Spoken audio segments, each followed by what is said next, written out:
All right, good morning everyone and welcome to Medicine Grand Rounds. My name is Doug Leading and I'm one of the inpatient chiefs here at UW.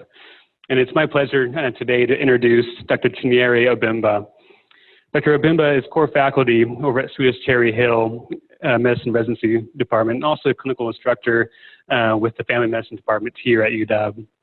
After completing her undergraduate degree at the University of Michigan, she completed her medical school training and also obtained her MPH at Harvard Medical School and Harvard Chan School of Public Health. She then went on to complete her family medicine residency at Swedish Cherry Hill and then joined the faculty in 2018. She oversees the anti-racism curriculum over at Cherry Hill and is also responsible for the Race and Medicine Didactic Series at the Family Medicine Residency. So please join me in welcoming Dr. Obimba as she presents Race-Based Therapies, the Case of Hypertension in African Americans. Thank you. Thank you. All right. We've all gotten to look at this disclosure slide. Can everyone hear me? Okay. Good morning. Happy Black History Month. I meant to put a slide in there saying that, but I figure saying that's also important. So yes, race-based therapies, the case of hypertension in African Americans. Again, I have nothing to disclose. Just going to really jump in here. Things that I want us to take away from this. I want you to understand the context of the creation of race-based medical therapy. We're going to specifically use the case of hypertension in African Americans, but ultimately, at the end of this, I want us to do a thought exercise and think about other cases that we could think about. We're going to look at the data and the most recent guidelines for hypertension and the differences and recommendations that they make for specifically African Americans. I want us to come away from this really understanding race as a social construct with no genetic or biologic basis. And then by the end, on your own, identify at least 3 additional instances in which we still use race as a scientific variable in medicine. I always like to use cases, so let's just jump into a case. And this is based on a patient that I saw when I was a resident, AM, we'll just call her, 43-year-old woman who comes in to reestablish care. She's really apologetic to you because she knows it's been 4 years since she's had a wellness exam, anything, but she's been in law school. She graduated a few years ago. She's got 2 young kids at home. She's just feeling a lot of pressures. And she's like, you know, I know my blood pressure is high. I think it's because of the stress. I think the stress is it. As you're asking her, she denies headache, chest pain, shortness of breath, dizziness. She feels fine. And you look at your intake sheet and wonder, why is she talking about her blood pressure? Oh, because your MA got 187/121, and that doesn't seem right. You get a nice repeat manual, which you should always do when the blood pressure is elevated. And it's still pretty elevated, 150/91. The rest of her exam is unremarkable. Social history, no alcohol, no smoking, no other substances, married with 2 kids again, full-time employed. She does have a past medical history of hypertension in her chart, but she says she doesn't remember being on any meds. And you just happened to grab an A1C on her as she came into office, and that's 5.7 today, placing her in the pre-diabetic range. So you talk to her about this blood pressure, and after some back and forth, you take another blood pressure, it's still elevated. You think we really should just start antihypertensive therapy. This has already been in your chart. You were elevated before. And after some reluctance, she said, okay, I'm willing to start something. You would like to start 2 things, you know, maybe a combo pill, but she says, I just want to start one. And you think that that may be reasonable with her lack of major comorbidities. And so you decide monotherapy is appropriate. So I want you guys, and we don't have to do show of hands or anything, but I want you to think about what you want to treat her with. And I just want you to give you a minute, you can write it down, and why you want to treat her with this particular agent.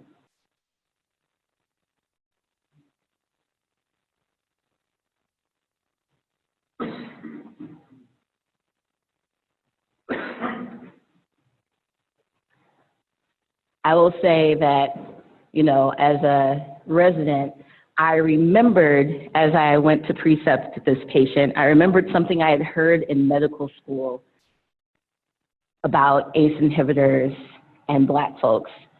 And then I remembered also being taught to not think about that, and I just didn't have the tools as my preceptors came to me and told me to maybe not consider ACE inhibitors in this patient. So why is this important? Why, especially in African Americans, why would we start to think about treating African Americans differently? It's because in this group, and I will say that I interchangeably use African American, non-Hispanic, Black adults, Black patients. I'm meaning the same group of people. African Americans have the highest prevalence of hypertension. And I have two numbers here. This one here, the non-bold, is from 2011 to 2012 data from the National Health and Nutrition Examination Survey. This new updated and higher prevalence that you see with all groups, they did not have a data point for American Indian and Alaska Native, is based on 2013 to 2016 National Health and Nutrition Examination Survey data, but using the 2017 guidelines for hypertension that places hypertension at 130/80.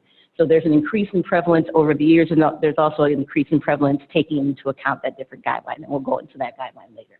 But as we can see among non-Hispanic Black adults, the prevalence for hypertension is highest, and we are also seeing a higher incidence of these comorbidities, stroke, kidney disease, and heart failure. And so all of us who've had medical training, and certainly recently, this is something that we're all very aware of, the health disparities that we see in particular among people of color, and especially with African Americans.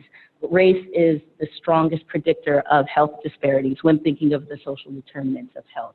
So it stands to reason that we would want to look for ways in this populations of color, and particularly with African Americans, to counteract this disparity. This slide just is another graphic that showcases some of the other groups, especially folks of color who have higher rates of a variety of conditions. So when we think about these disparities, and I think a lot about disparities, many times we think about disparities as related to social factors, socioeconomic status, education, those social determinants of health, neighborhood, racism. But unfortunately, many times in medicine, we start to attribute these to genetic predisposition and genetic differences. That I think is a old vestige of medicine and an old vestige of how we think about race. And I hope that we work to deconstruct some of that today. So we're going to review the evidence that has been the backbone for our guidelines for hypertension. And as we review the evidence, primarily all HAT, that is the backbone of the recommendation about monotherapy for African Americans. I want us to think about what assumptions about race affect our clinical decision-making, and what other factors impact disparities in hypertension and hypertension treatment, so prevalence and treatment. Okay, so theories for about what causes the hypertension disparity, and this is pulled from an article by Slack and colleagues from the International Society on Hypertension in Blacks, their consistent statement back in 2010. And so one of the first things we think about, especially with the recommendation, kind of as a spoiler about not using ACE inhibitors in African Americans, with that we assume that there must be some physiologic or genetic difference. There are certainly differences and again, a disparity in terms of rates of obesity, but one of the things that's talked about in almost all literature is the difference in the renin-angiotensin system and renin-angiotensin system activity, and we'll delve into talking about that. That's why it's in bold. Would love to also talk about salt sensitivity. We'll touch upon it a little bit, but I think it could involve even more of an involved discussion. We talk a little bit about social determinants of health and the impact on that. with hypertension, and certainly we see some things there, and we'll touch upon that. We won't really get into the influence of non-medical belief on adherence to medication, something that I certainly see in my own patients who, you know, for example, may not believe in allopathic medicine, and some of this may come from, you know, negative interactions with the health system. That we could do a whole talk on implicit bias, and that's not what I'm aiming to do today. One thing that I added to this that wasn't part of the FLAC conversation was weathering, a term coined by Geronimus in 1992 that refers to the wear and tear on the genome, the epigenetic changes that happen as a result of stress, and in fact, stress thought to be from racism and other social disadvantage that we see in people of color and especially African Americans. I do a separate talk about that relating to maternal mortality, but these are just some theories for hypertension disparity. We're gonna be talking about what are thought to be the physiologic and genetic differences in particular. So our first question, what are the current guidelines? How are they different from African Americans and why? So these are the 2017 guidelines, and so just to note, as a family physician, the American Academy of Family Physicians actually did not adopt these guidelines, nor has the USPSTF, the recommendation source that we usually use, incorporated these guidelines into their recommendations. But we do note that they are there, and this is something that we talk about with our residents. So not presenting the entire guideline, but just highlighting where they talk about racial and ethnic differences. And this that is recommended is consistent with what we were using before, which is the JNC 8 guidelines. And so specifically for African Americans, level B and C evidence, using a thiazide or a calcium channel blocker as the first line and not an ACE inhibitor. Whereas for everyone else, using ACE inhibitor, thiazide, and calcium channel blocker as first line has been the recommendation for monotherapy. And JNC 8, which this is a panel, this was published in 2014, they based this recommendation primarily on all hats. So we'll spend some time talking about all hats. But before we do, I just wanted to go through a timeline, because as I'm thinking about this, for me it seems very strange that in a recommendation, there is the specific caveat for a group of people, for African Americans, only for monotherapy, that doesn't apply to any of the rest of hypertension treatment. And I had heard about the difference in the renin system before, the supposed difference, and I tried to look back in the literature and say, when did this start? When did we start thinking about hypertension for African Americans as different, as there being a genetic difference and the physiologic difference? The first reference I saw was in 1967, but before I get into that, upon digging in the literature, another author found one that's going back to 1932 in the American Journal of Medical Science, in which the researcher there was looking at laborers in New Orleans, and noticed that among the white laborers, their average blood pressure was 7 millimeters of mercury lower than the black laborers. And in the discussion section, this researcher states, the recuperative powers of the colored are less than those of the whites. And that was one of the reasons that he supposed that this was happening. So moving on to 1967, when I did my own PubMed Medline search, this was the first thing that I found. And this is a study done looking at catecholamine excretion and supposing that among, and we see the nomenclature for Black folks here as Negro at the time, among the Negro males who had a higher blood pressure, maybe they had a difference in catecholamine expression. They did not find that.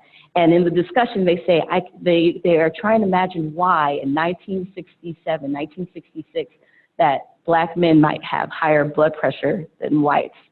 And I just want us to think about socially what all was going on during those years.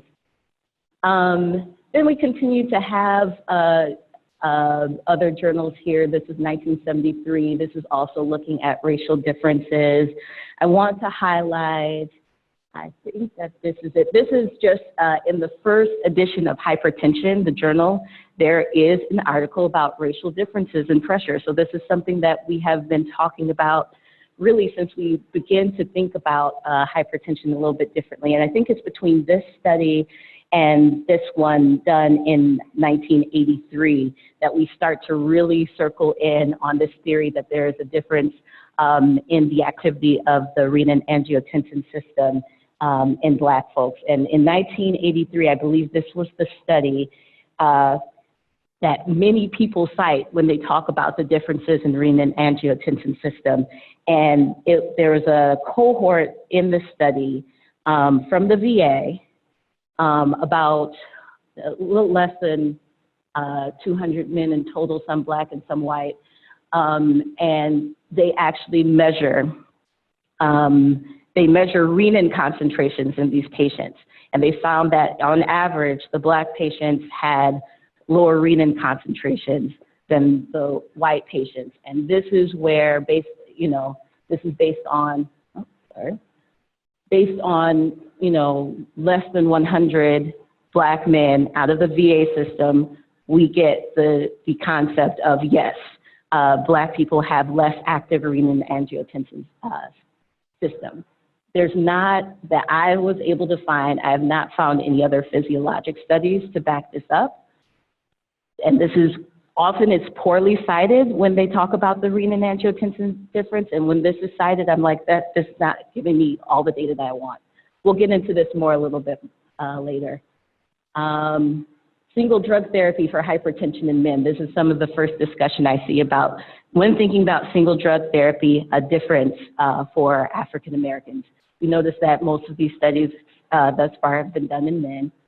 And then we get to what has stood since the 90s, and this is out of the American Family Physician, a journal that we often use as family docs.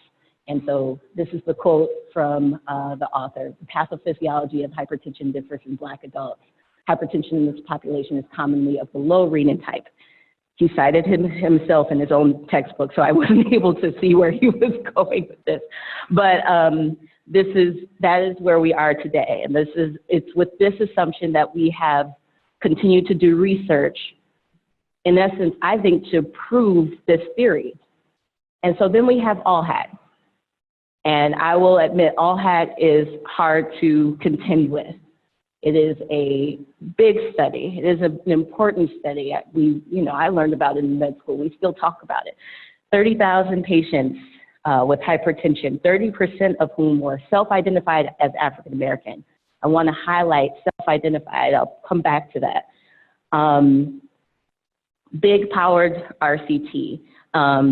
And really the point of ALLHAT was comparing the newer types of blood pressure medications like ACE inhibitors and calcium channel blockers with old standards like diuretics. And in this study, they used chlorthalidone as the thiazide diuretic. And the aim was to prove non-superiority between these groups. They followed folks over 4 to 8 years, I think on average about 5 years. Non-fatal MI and CHD death were the primary outcomes. These were the secondary outcomes. So looking at the results of ALLHAT, we'll focus on the chlorthalidone versus lisinopril group because this is where the meat of our recommendation comes. There were no different statistical differences between both big groups in terms of primary outcome. But when we look at the chlorthalidone versus lisinopril group, the chlorthalidone group had lower risk of heart failure and combined cardiovascular disease across subgroups. So in the discussion and conclusion section, the authors say, perhaps lisinopril isn't great as a primary agent for blood pressure based on this. But when we look at subgroup analysis and look at the Black participants, we find that not only do we see that statistically significant difference for heart failure and combined cardiovascular disease, we see it across these other secondary outcomes, and it's statistically significant, whereas in the non-Black participants, it was not statistically significant. And we see the relative risk here with the confidence interval. So yes, And this is in the lisinopril versus chlorthalidone, just to make sure we're thinking about that correctly. So with that, the conclusions, so lisinopril versus chlorthalidone, more combined cardiovascular disease, stroke, heart failure, and also less blood pressure reduction in this group across groups. Only the heart failure outcome was statistically significant for the entire group. However, when you did the subgroup analysis and looked at African Americans, all of these differences were statistically significant. So diuretic over ACE inhibitors, more so in African Americans. They did not say only in African Americans, but we should maybe consider diuretic before ACE inhibitor, but especially in African American patients. So when we think about our, how that distills down into our current recommendations, ACE inhibitors are still recommended as monotherapy for all groups. It's just for African Americans looking at that data, they said maybe not for this group. I just want us to sit with this for a little bit. And at first it would seem very hard for me to dispute this. But my premise is that using race and self-identified race as a scientific variable is very problematic. And I don't actually know what to do with this, because I know that race as a scientific variable is not telling me anything about the genetics of a group, and definitely not about the genetics of an individual. So these are the assumptions that one would have to make in order to see a patient sitting in front of them, or think about a patient panel in which they have Black patients say, okay, if I'm going to treat this person with one agent for hypertension, I am not going to use an ACE inhibitor. You have to assume that there is a genetic or biological variation present in most African Americans that results in a lower efficacy of their renin-angiotensin system, and that patient in front of us has this genetic variant, so we should avoid ACE inhibitors for monotherapy. And I keep going back to that. We should treat African Americans differently than every other racial group based on this data. From what I looked at and looking at post hoc analysis and other things, there are not a lot of other racial groups very represented in this data, but this is what we have. And this is the step that's necessary for your patients to reduce these outcomes, combined CVD, heart failure, and stroke. These are the assumptions that we need to make in order to make this treatment decision. So since ALLHAT, there have been other studies that have also looked at this question and have seemed to confirm that yes, for African Americans, using ACE inhibitors as monotherapy is not appropriate. One thing I want to point out about ALLHAT, which I didn't before, is that as one of the limitations of the study, the authors indicated that in over 50% of the cases, it wasn't true monotherapy. So for folks, as part of the methods of the study, for folks who had blood pressures that were still outside of goal at the highest dose of their test agent, they were allowed to use open label agents, so other agents that weren't included in the study. But as a result, you're doing a study with an ACE inhibitor, a calcium channel blocker, and a thiazide, and you can't use that as a secondary therapy. What do you have left? You have things like hydralazine. I don't even think they use beta blockers as a second agent. So already things that we know are not our first line that we would otherwise use for blood pressure. So over 50% of the patients, it wasn't true monotherapy, and that makes you think about why we're asking this question about monotherapy. But just to highlight, this is just another study that was done. This was a prospective cohort study that looked at a large percentage of a large population of Black patients you see up there, comparing ACE inhibitors to calcium channel blockers, thiazide and beta blockers, and looking at outcomes. And not to belabor the point, but again, with ACE inhibitors, we see a higher risk of these primary outcomes in the study. So ACE inhibitors associated with higher risk of cardiovascular events in this Black population. Just to remember that this is, not an RCT, so again, not as strong of data that we have in ALLHAT. There is some question about ARB therapy was part of the exclusion criteria, so people who had been prescribed ARBs were not included. Race is not defined in the study, so I don't know if it's self-identified. I don't know if it's researcher-identified. Follow-up period unclear. Again, the question of true monotherapy, because this is a prospective cohort study and people are being prescribed other things. So are we, and then inclusion of comorbidities such as CKD, and CKD was excluded from ALHAT. So, but still, we have this data.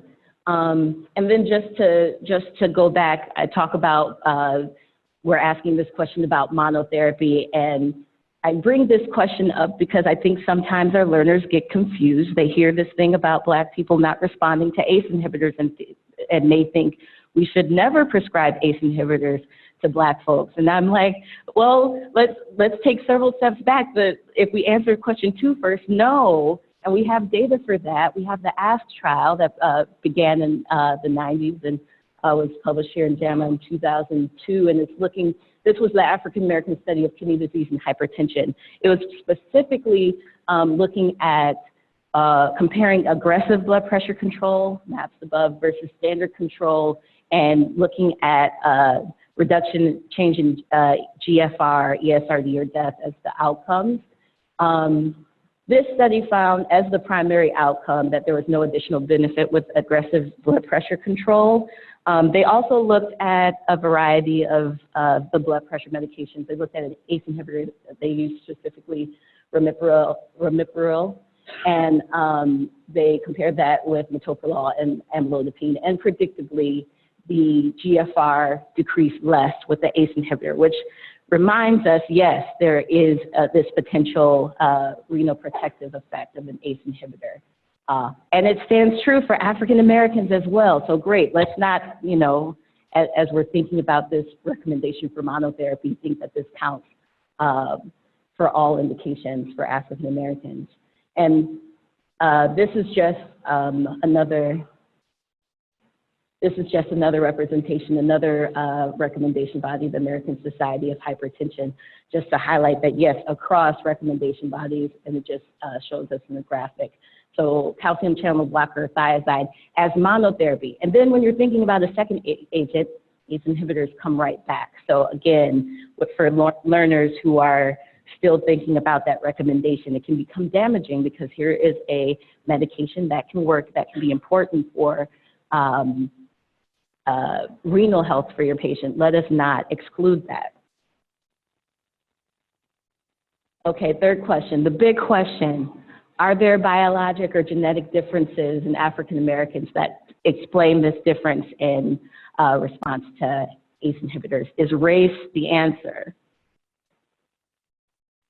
So when I first started looking at this, I became very distressed when I thought, okay, social determinants of health, that's the actual answer, right? Social determinants of health, maybe this has to do with,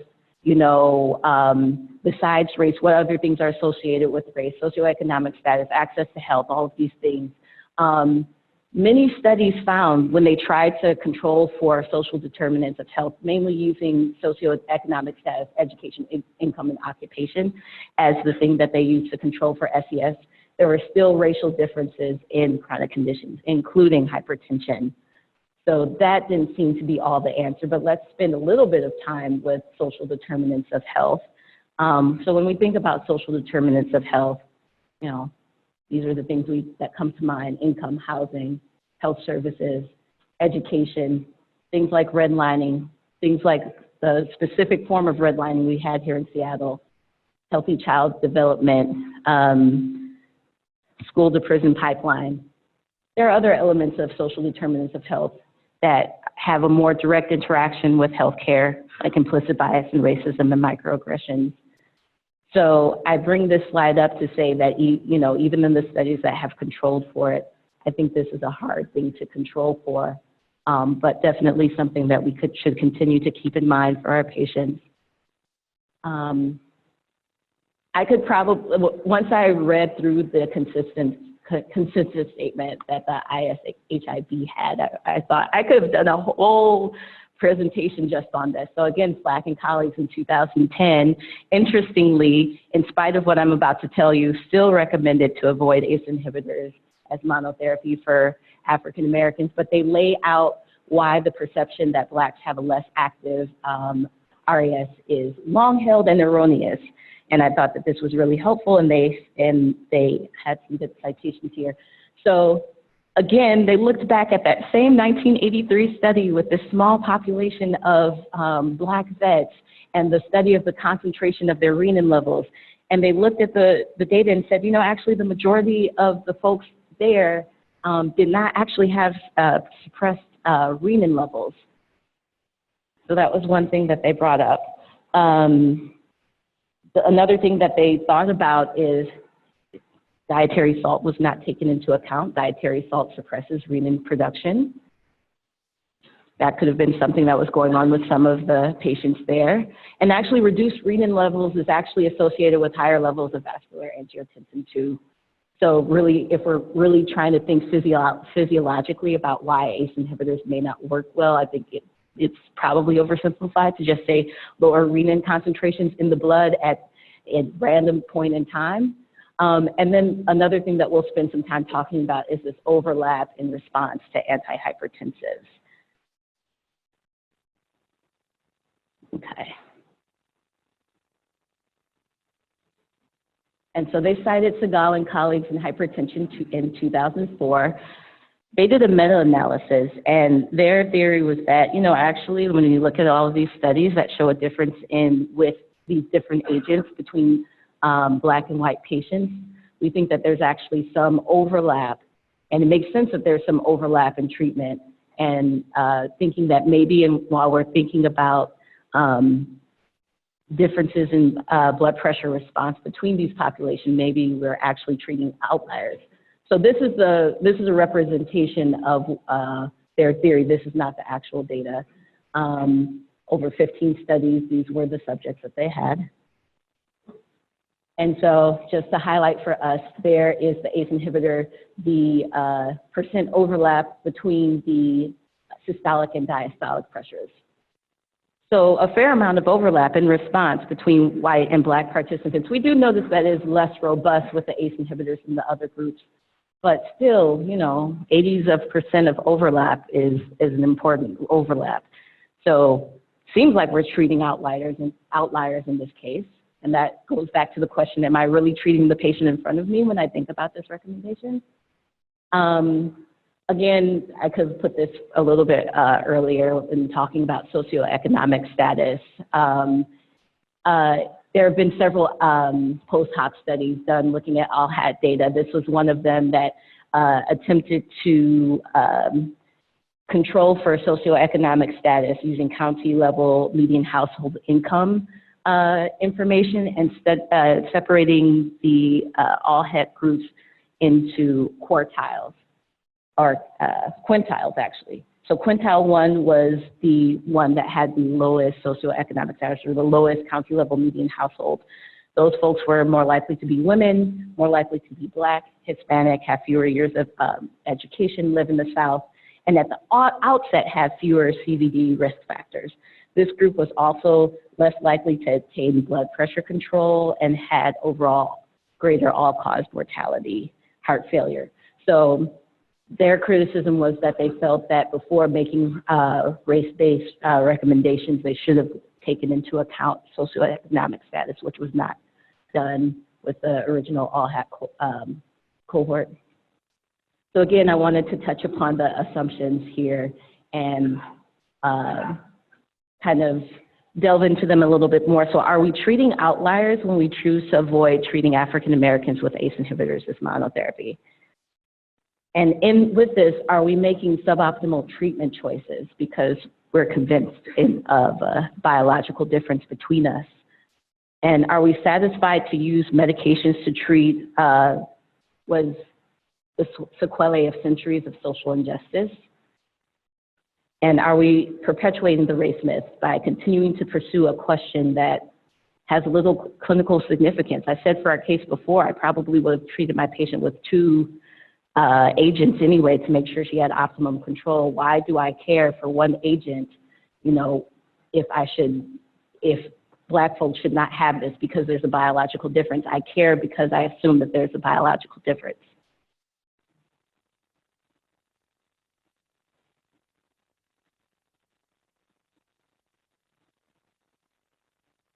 So when we control for other factors and there's still a race difference left, do we assume that that's biology?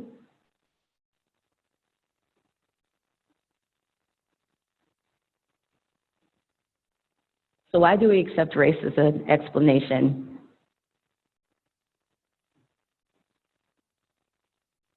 So we've used it as a scientific variable for a long time. There's error, and perhaps with that error we place race there, and there's also our own biases.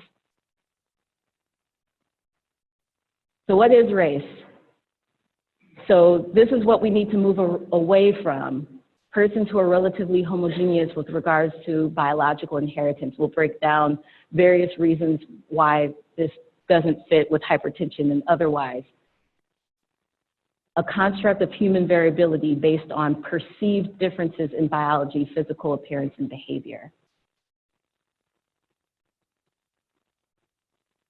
So this is a diagram up here, and you know, not to be patronizing to other folks who are are familiar with things, but this might be a way that some people think about the races. So these are just continental groups that are 3 of the 4 continental groups that are often used to categorize race and have been historically under other names. And so someone may assume, okay, there's some overlap between us, but then there are some ways in which we're different and might be distinct. And so this is actually what it looks like when people do genetic data and look at the genetic variation.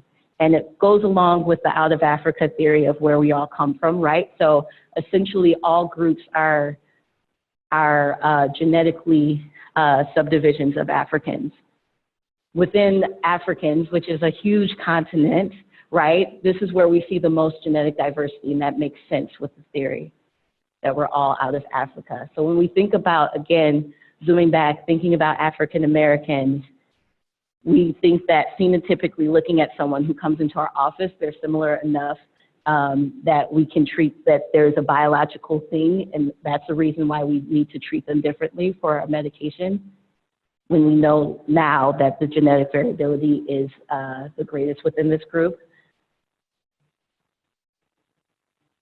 And in the age of 23andMe and Ancestry and all of this admixture testing, which I'll talk about a little bit later, time permitting, let's remember that there's actually no way to tell one ethnicity from another looking at the genome.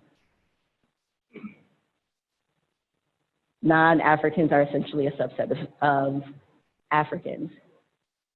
I'm going to skip through these slides a little bit. This was just a demonstration that, for example, you could have an African person here, someone, sub-Saharan African person here, and they could be very genetically distinct from each other, while within this gene pool, and this person could be more similar to perhaps someone of European descent because of that range of genetic variation within groups. So how did we get here? How did we get to the point where we're talking about race as a variable to use in research? It certainly was happening before this, but in the 80s, specifically in 1986, there were a series of federal laws that mandated the increase of biomedical research and to specifically analyze findings by race. And I think this was a case of good intentions because this was a way to make sure that minorities were more included in research, but we have to ask what questions are being asked because of this, right? We're now looking for biological differences because of race and not so much maybe digging into disparities and social reasons for that. And certainly there are a lot of people doing that work as well. So we're going to step back and talk about racial categorization for a little bit, and I apologize for this this picture here because yes, it is offensive. This is one of the examples of the many artistic works that were done early in the history of racial pseudoscience that categorized people in different groups. And part of the reason for this categorization was to create a hierarchy of superiority. of note, I didn't know this until 2003, PubMed and Medline were still using as their index terms for race, Caucasoid, Mongoloid, Negroid, and Australoid. I did not know that. They have since changed it, but they use the continental population groups to describe essentially the same group. So we have to think about that. But race has not been, we think about it as we may think about it as a concrete thing, but throughout the history of our country, it has been amorphous, how we define race. So, this is one of the first censuses. You were either free, white, other, or you were a slave. So this is not telling us what we think about race. And of course, this was 2010 census for citizenship question. So now we have all of these different groups now. So this is the change. And one way that I want to really highlight how race has changed within, the last century and a half or so is to talk about Homer Plessy. Does anyone remember who Homer Plessy is from before med school? Plessy versus Ferguson, yes. And what was, yes, I gave the answer, Plessy versus Ferguson. So Homer Plessy in Louisiana was a shoemaker in 1890 who sat in the white section of a streetcar in order to push this case forward to try to get equality. Supreme Court decided to uphold segregation, separate but equal, except anyone who's savvy among you will know that I tricked you because this isn't Homer Plessy. This is Homer Plessy. This is Homer Plessy. He was a Creole and he had, I think, what they used to call an octoroon. So he had a great-grandparent who was Black. This is the guy who couldn't sit in the white section, who was Black. So if we think about it, if Homer Plessy were to walk into our clinic today and need monotherapy for his hypertension and he identified as Black, would we say, okay, then no ACE inhibitor? Homer Plessy, as time went on, eventually began to identify as white, and this could be another discussion talking about passing and all of these things. But I point this out to think about self-identified race and what we're actually measuring with that. I'm not telling people to then go do the eyeball test for their patients to decide what race they are. But as you can see, if we're trying to use this to come up with a genetic or ancestral, thinking that there's some percentage that we're coming up with based on someone's phenotype, it is untrue. So backing up from there, again, if we are still going with that assumption that, I see all of this, but I can't let go of the all had data, I believe that there is something genetically different about African Americans that makes their blood pressure higher. Let's zoom out and look at another point of the diaspora. So one thing that we could think about is maybe there's something specific about West Africans because we know through the transatlantic slave trade, most people are coming from this region. So we can look at two different groups, a group in the United States and a group in the Virgin Islands who would have a very similar genetic makeup in terms of coming from West Africa, and look at their rates of hypertension. You probably know where this is going.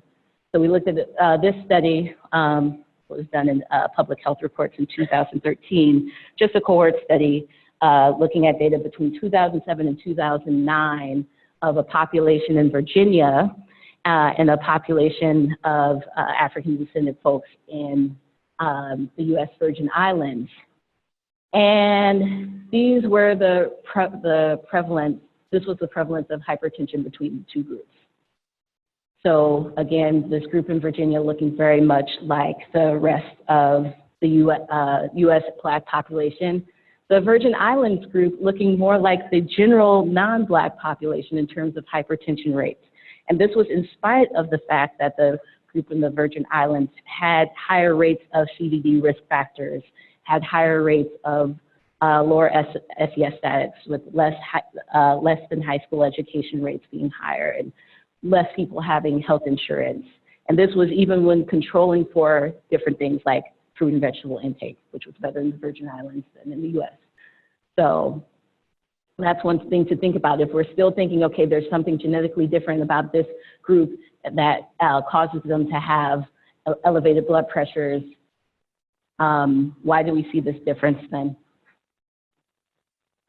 This was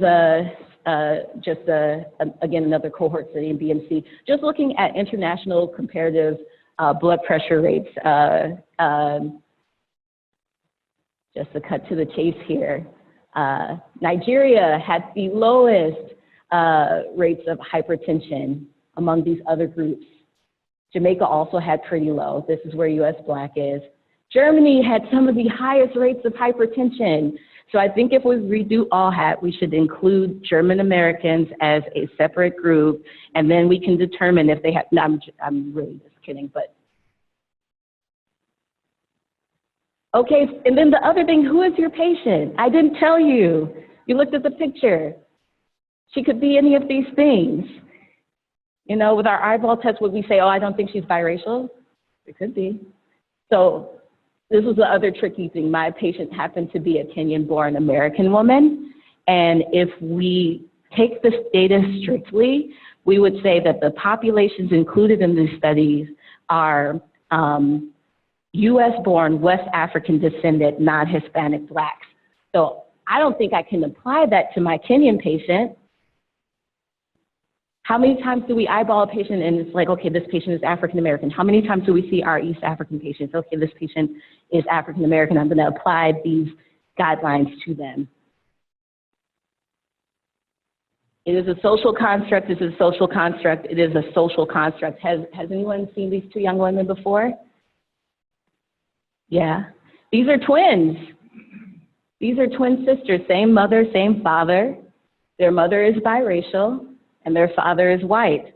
They walked into our exam room, we may identify them as different. We may prescribe them different medications when we know that they are genetically similar enough that this doesn't matter. But I said I was going to get back to admixture testing and SNPs. And so we know that I think the tension when I was in medical school was looking at the fact that we have all of these things. We have more genetic research now. We're looking at single nucleotide polymorphisms, you know, a resurgence of but there could still be a genetic basis to race. And I know I'm running out of time, so I want to make sure that we include time for questions. So just going through this a little bit, here's a study. Notice a lot of these were done like, you know, almost 2 decades ago. So these are answers to questions that we've had for a long time. This is a study looking at population genetic structure and variable drug response.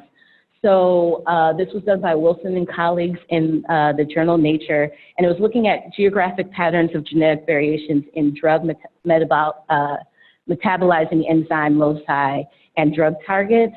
And so they took different groups, continental populations, took their DNA, looked specifically at a few loci to try to determine if these definitions, these standard racial definitions lined up with differences in drug metabolizing enzyme variability.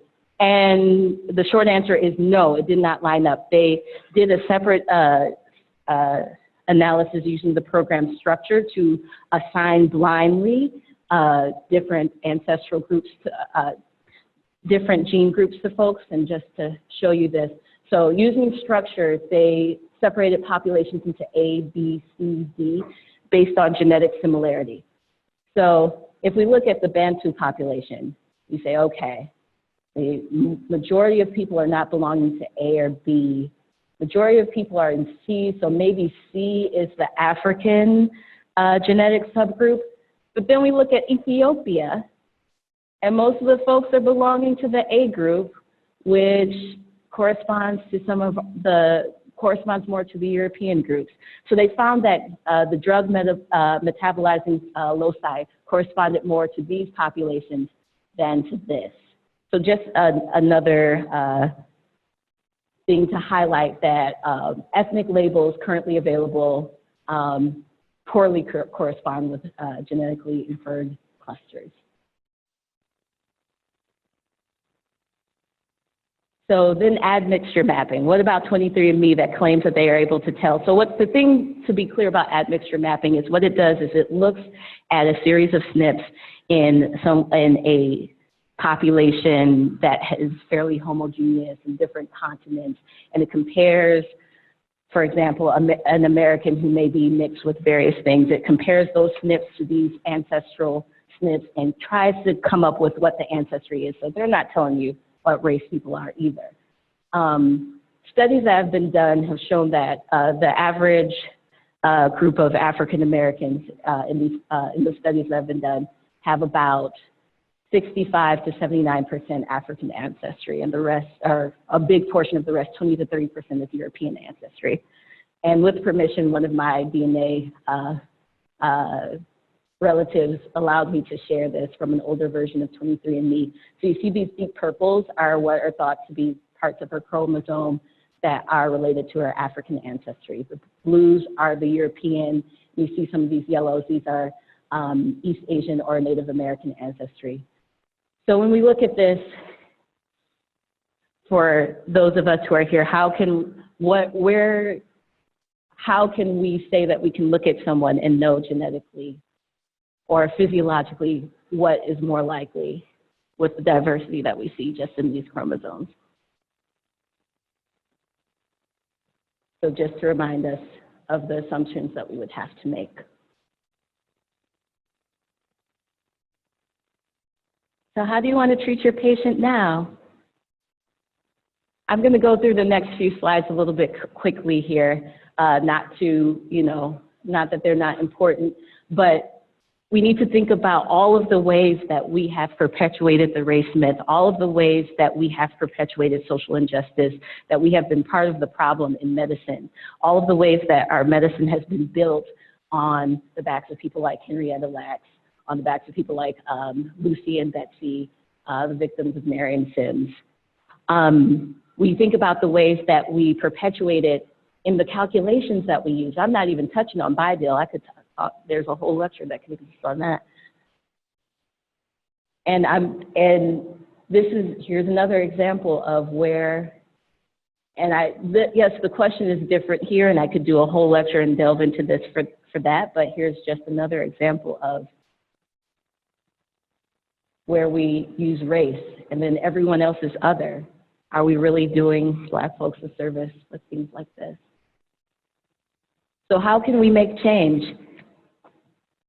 And it starts with things like this. It starts like talks like this that we can take to other places, but we can also do it. Everyone's an educator, even med students. Eventually you'll have med students under you that you will get to teach. And so it can happen at the clinical encounter. It can happen during rounds. In fact, it happened during rounds with me once, and this is a small group activity that when I give this talk before the residents, I actually have time for them to break into groups for 15 minutes and talk about this case. How you would consolidate the data in a short amount of time. How would you teach your co-residents? So this is an example of something to do, but the rest of the change can happen with the patient in front of you. So I hope we reach these objectives today.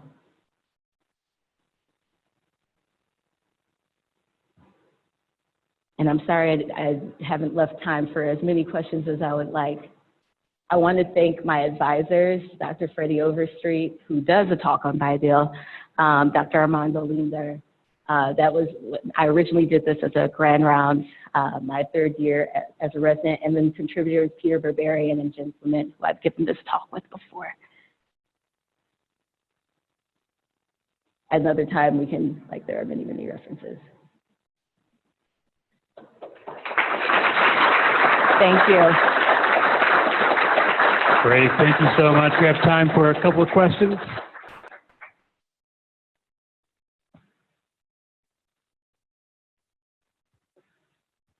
Thanks, that was a fantastic talk.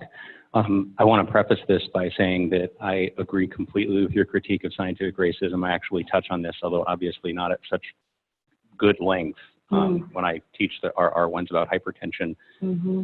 You didn't mention the Creole study. which was the 700 patients in Africa that got published in the New England Journal last year. I think the critiques still apply, but I was hoping to kind of hear your thoughts on that study specifically simply because it's new and it again showed a difference in antihypertensive efficacy. And one of the things that I thought was ironic is one of the arguments for doing the study is that Black people in Africa are not the same as Black people in the United States. But nonetheless, the New England Journal seems to think that this should be published in its premier location.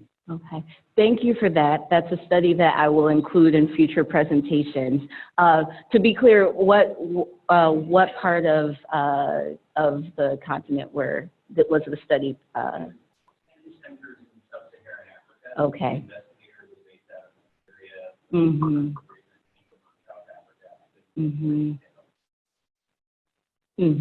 I'd be interested to see that population done in places outside of Africa. Maybe I just continue to think that this might be just pointing to the inferiority of ACE inhibitors. But thank you for that. I will include that in future presentations.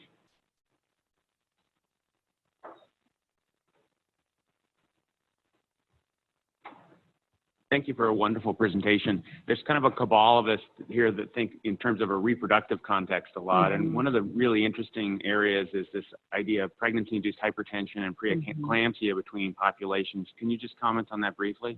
Yes, I can. In fact, I do a whole presentation talking about more broadly maternal mortality and so for anyone who doesn't know, Black women are 243% more likely to die related to pregnancy than white women. So for the differences in hypertension, one of the things that's often been looked at within that data is the weathering. So that idea that epigenetically, because of stressors, we see racial differences at the level of the chromosome from everything from broadly epigenetically to length of telomeres. So when we look at different populations outside of pregnancy, if we're looking at white populations versus Black populations at a certain age can have a length of telomeres that represents a 10-year difference as compared to white populations. So some of that has been used in the prenatal data to say that perhaps, when you have a Black woman who is pregnant, because of that possible difference, you could essentially, a 30-year-old could be like a 40-year-old. And we know that with age, you have more risk of hypertension and other things. So yes, there are times to think about race as a social construct, because that is thinking about race as a social construct and socially what could have been different in terms of stresses that could have this impact on the chromosome level. All right, let's give Dr. Obimba one more round of applause. Thank you. Thank you.